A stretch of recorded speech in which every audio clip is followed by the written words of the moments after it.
नमस्कार दोस्तों, इमेजिन कीजिए कि आप एक कमरे में बंद हैं और खिड़कियां पूरी तरीके से बंद हैं और अंदर लगातार सिगरेट का धुआं आ रहा है और आपकी आंखें जल रही हैं और आपका अंदर ही अंदर दम घुट रहा है। ये कोई दोस्तों आपको इमेजिनरी पनिशमेंट नहीं है, बल्कि आज के दिल्ली के लोगों के हालात हैं।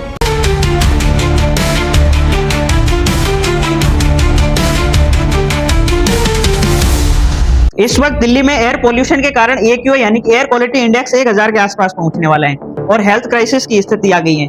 एयर पोल्यूटेड इतनी हो गई है कि लोगों का घर से बाहर निकलना भी मुश्किल हो गया है और इस हालात में मास्क, टोपी और चश्मे के बगैर बाहर निकलना खतरे से कम नहीं है। शिकागो यूनिवर्सिटी के एनर्जी पॉलिसी इंस्टीट्यूट द्वारा जारी एयर क्वालिटी लाइफ इंडेक्स यानी कि AQLI रिपोर्ट के अकॉर्डिंग दिल्ली और उसके आसपास क्षेत्रों में एयर पोल्यूशन इतना अधिक बढ़ गया है कि वहां के लोगों के लिए हेल्थ क्राइसिस बन गया है। और इस रिपोर्ट में यह भी बताया गया है कि दिल्ली और NCR क्षेत्रों में रहने वाले लोगों की औसत जीवन प्रत्याशा 8 से 10 वर्ष कम हो गई है।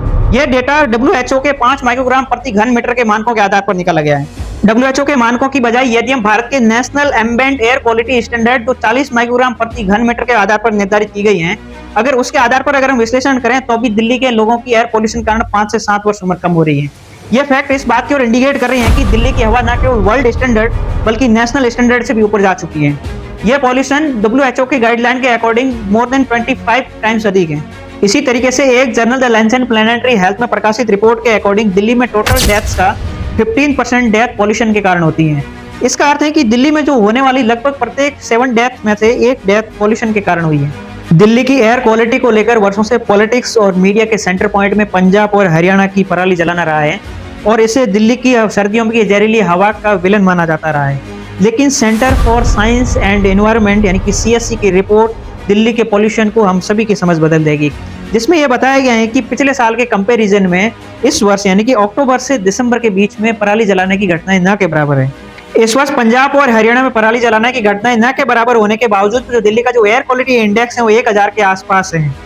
इसका जवाब साफ है कि यह सब लोकल एमिशन के कारण हुआ है। CSE की रिपोर्ट इसको हमें साफ साफ बताती है कि जो दिल्ली का जो टोटल पॉल्यूशन है उनमें से जो 51% से भी ज्यादा कंट्रीब्यूशन सिर्फ पेट्रोल और डीजल की गाड़ियां हैं, क्योंकि पराली जलाने की घटनाएं साल में सिर्फ 15 दिन है और अब उसमें भी कंट्रोल कर दिया गया है।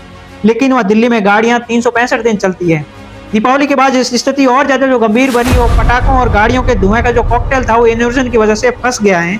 लेकिन दिल्ली में सिंहासन पर बैठे हमारे यहाँ का जिम्मेदारी के साथ समाधान ढूंढने की बजाय वो सिर्फ पंजाब और हरियाणा पे उंगली उठा रहे हैं, जो कतई सही नहीं है। दिल्ली में सरकार ने पॉल्यूशन कंट्रोल के लिए एक सिस्टमेटिक प्लान की बजाय उन्होंने एक शॉर्टकट रास्ता अपनाकर 22 करोड़ की लागत से स्मोक टावर खड़े कर दिए। आज वो पूरी तरीके से खराब पड़े हैं, जिनकी लागत पड़े मेंटेनेंस कॉस्ट 10 लाख से अधिक है। और कई सारे क्रिटिक्स का कहना है कि दिल्ली में स्मोक टावर का लगाना इतना ही इनरेलेवेंट है जितना मरुस्थल में AC लगाकर पूरी दुनिया को ठंडा करने जैसा है। आखिर दिल्ली के लोगों का क्या कसूर है कि उन्हें अपने हाल पर छोड़ दिया सोल्यूशन देने की बजाय। दिल्ली में इस वक्त जो AQI स्कोर है वो बहुत खतरनाक स्तर पर पहुंच चुका है और भारतीय मीडिया पूरी तरीके से चुप है। भारतीय मीडिया ने इसके लिए दिल्ली की ज्योग्राफिकल लोकेशन को ही जिम्मेदार ठहरा दिया है। दिल्ली की आकृति एक कटोरी की तरह है जो 3 तरफ से अरावली की पहाड़ियों से घिरी है, इसीलिए प्रदूषित हवा दिल्ली में कैद हो जाती है, बाहर नहीं निकल पाती।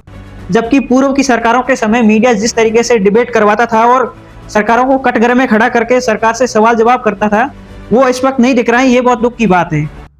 दिल्ली में रहने वाले भी इंसान हैं, वो भी टैक्स देते हैं। उन्होंने क्या कसूर किया कि वो जहरीली हवा में सांस लेने को मजबूर है? उन्होंने क्या गुनाह किया कि दिल्ली में रहने वालों की उम्र 10 साल कम हो गई है? इसका जवाब केजरीवाल को देना होगा। पॉल्यूशन के कंट्रोल के मामले में चाइना इंडिया के लिए बहुत बड़ी मिसाल है और इंडिया को चाइना से बहुत कुछ सीखना चाहिए। एक टाइम में बीजिंग को दुनिया की सबसे बड़ी स्मोक कैपिटल कहते थे, लेकिन आज उसी बीजिंग का AQI स्कोर दिल्ली के कंपैरिजन में 10x गुना ज्यादा साफ है। आखिर चाइना ने ऐसा क्या कर दिया कि आज वो पूरे वर्ल्ड में अपना एक मिसाल पेश किया है। सबसे पहले चाइना ने अपना एक टाइम बाउंड फिक्स किया और उसी टाइम बाउंड में चाइना ने अपनी सारी इंडस्ट्रीज को कोल से रिन्यूएबल एनर्जी में शिफ्ट किया। और दूसरा सबसे बड़ी बात यह है कि उसने अपना एक एनवायरमेंट पुलिस बनाया, जिसका काम यह है कि जो भी रूल का उल्लंघन करता था उसको पनिश करना। हमारे इंडिया में तो अगर किसी का चालान भी कट जाता है तो वो भी जुगाड़ से छूट जाता है। तीसरा सबसे बड़ा यह है कि चाइना एक आर्टिफिशियल रेन के मामले में इतना आगे है कि उसने अपना पूरे देश का कंट्रोल पॉल्यूशन कर रखा है।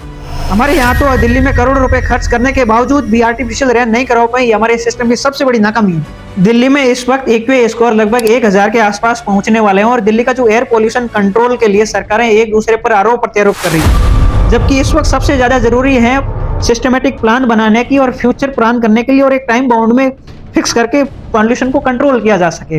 दिल्ली में इस वक्त सबसे ज्यादा जरूरी है पब्लिक ट्रांसपोर्ट को पूरी तरीके से इलेक्ट्रीफाइड करने की और इस वक्त दिल्ली में लगभग 10,000 से भी ज्यादा इलेक्ट्रिक बसों की जरूरत है।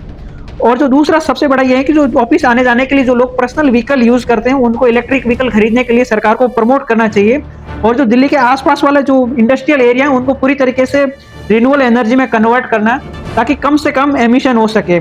इस एमिशन को कंट्रोल करने के लिए सरकार को एक और करना चाहिए कि जो दिल्ली का जो फ्री एरिया है जो हाईवेज के आसपास है, पीपल, बरगद, नीम जैसे पेड़ लगाने चाहिए, ताकि कम से कम एमिशन हो सके। उम्मीद करते हैं कि चाइना की तरह इंडिया भी पॉल्यूशन कंट्रोल करने में एक महारत हासिल करेगा। नेक्स्ट वीडियो मिलते हैं। नमस्कार।